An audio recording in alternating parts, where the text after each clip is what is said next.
Hello, everybody. This is Jimmy. Welcome back to another episode of the Tingle Can't Meet the Candidates series here for Cambridge City Council and Cambridge School Committee. We are excited to have you joining us. It's been a lot of fun introducing you to all of the candidates that are running. And right now, it's my pleasure to introduce to you a first-time candidate for Cambridge School Committee. Ladies and gentlemen, please welcome the one, the only Alexandra Bowers. Welcome to the show, Alexandra. Oh, thank you. Thank you so much for having me. It is our pleasure. The whole purpose of this show is to introduce, veteran candidates, but also a lot of new people to the audiences of Cambridge, to the voters of Cambridge, so they can get a feel of who's running, why they're running, what they hope to accomplish, etc. So, Alexandra, tell everybody a little bit about yourself, your background, your experience, and why you're running for Cambridge School Committee. Sure. So I am a longtime parent and volunteer in the Cambridge Public Schools. I have twin daughters who are currently sophomores at Cambridge Rindge and Latin, and they went through the Cambridge system, starting JK at the MLK school, up through middle school, where one went to the the Community Charter School of Cambridge, and one went to Pause, and then they both ended up going to the high school. And throughout their entire time in the district, I did a lot of volunteering. So I was a member of the friends groups at different schools.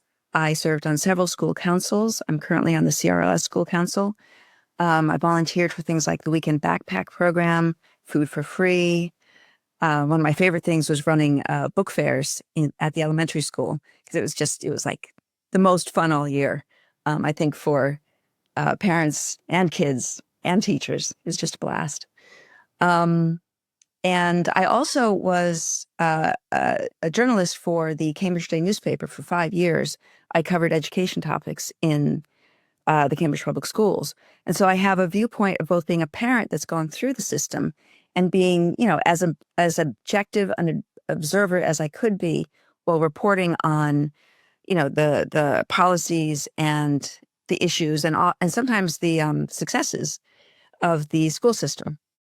And in the last year or so, as I was no longer working for the paper, I just felt that this was a good time to sort of combine my different types of experience and run for school committee. Great. That's a really interesting background, and you're plugged into the schools in the city of Cambridge already.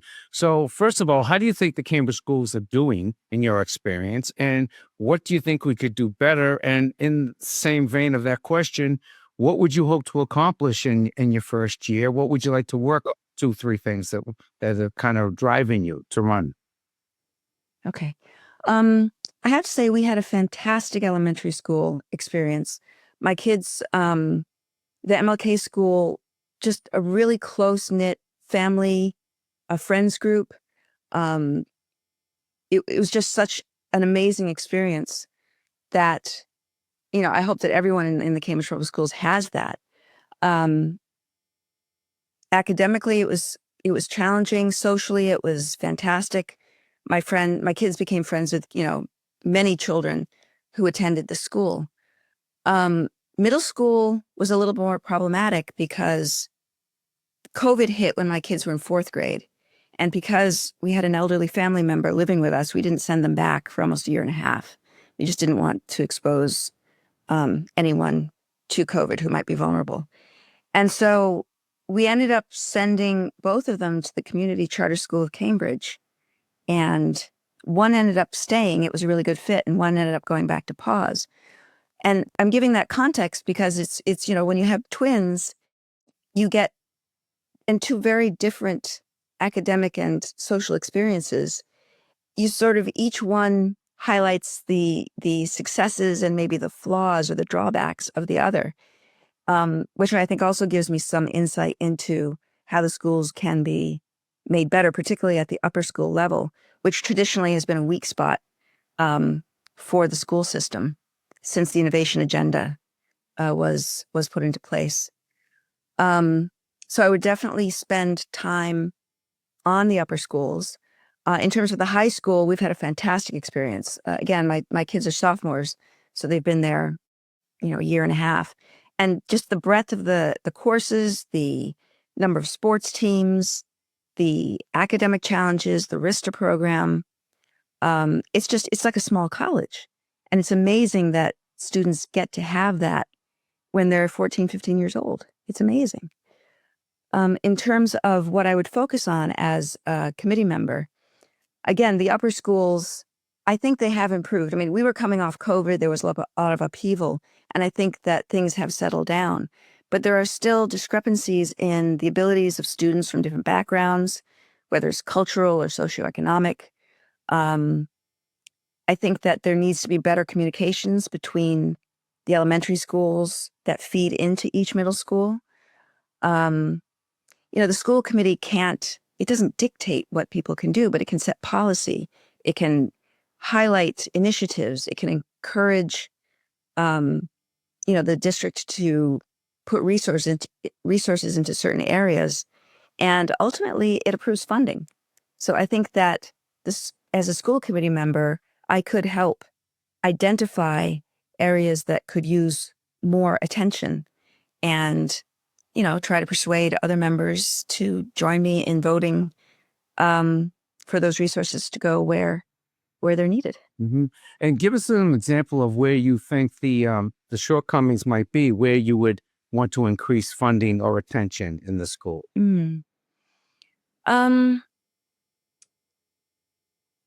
I think one of the things that traditionally happens is in about third grade, there's a big fall off, or the achievement gap begins widening between kids whose families have resources and kids who may not have access to the same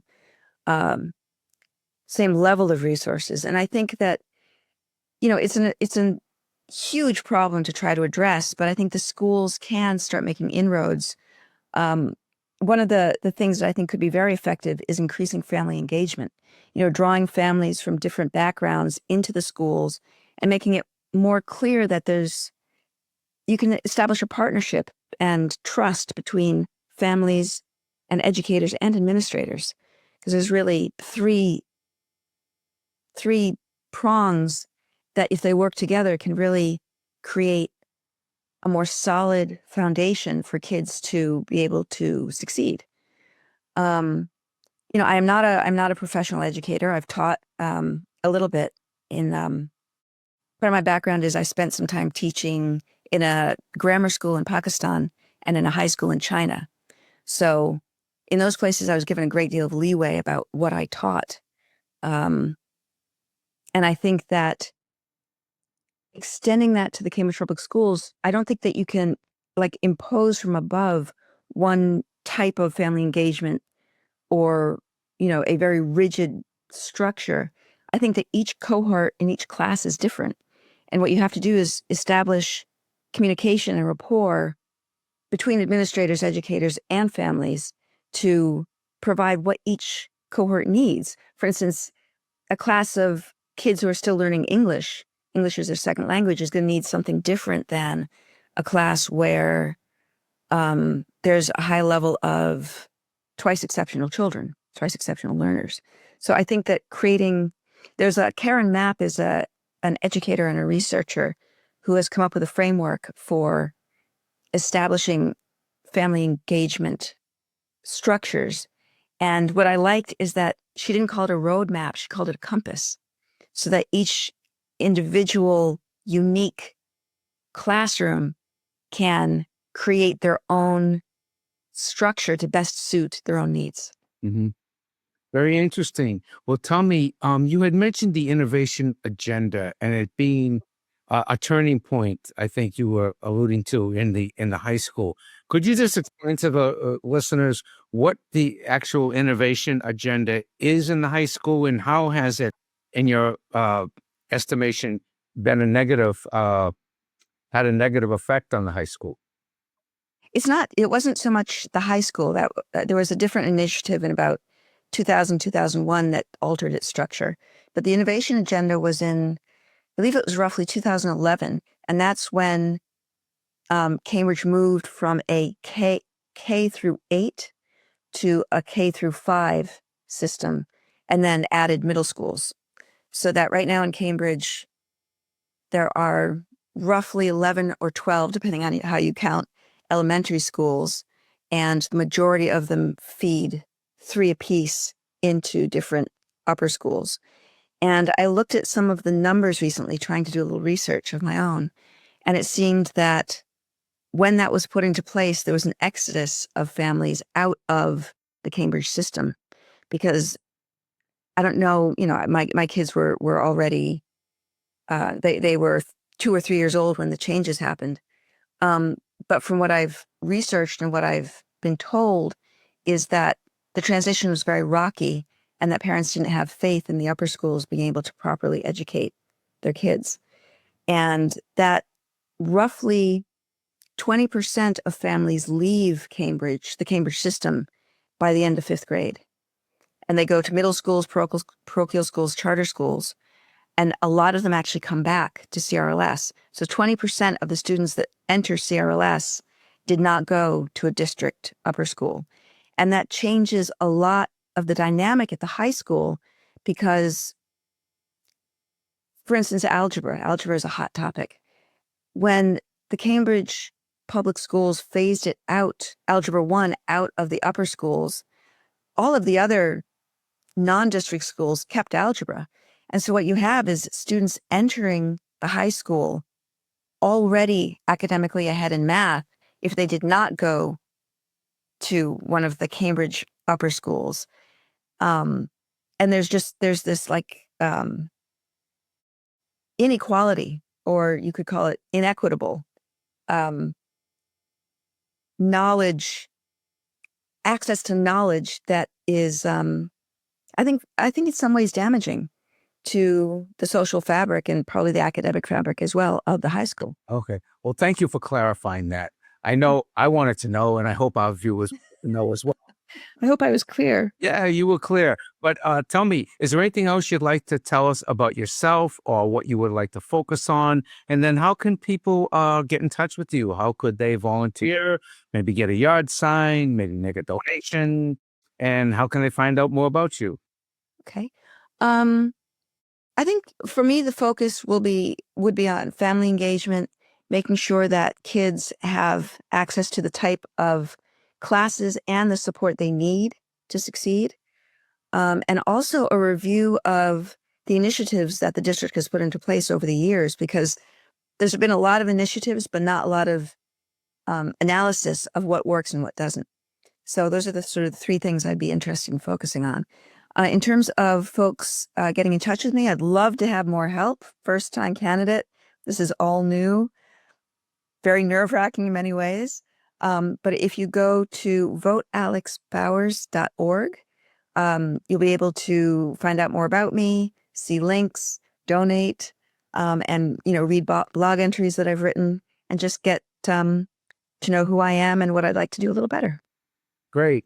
Thank you so much, Alex Bowers, for joining us today. Ladies and gentlemen, first-time candidate for Cambridge School Committee, Alex Bowers. Thank you, Alex. Good luck on the campaign trail. I'll probably see you out there. And best of luck on November 4th. And thank you for participating in our democracy by running the Cambridge School Committee 2025. Okay, thank you. Thank you very much. You're welcome.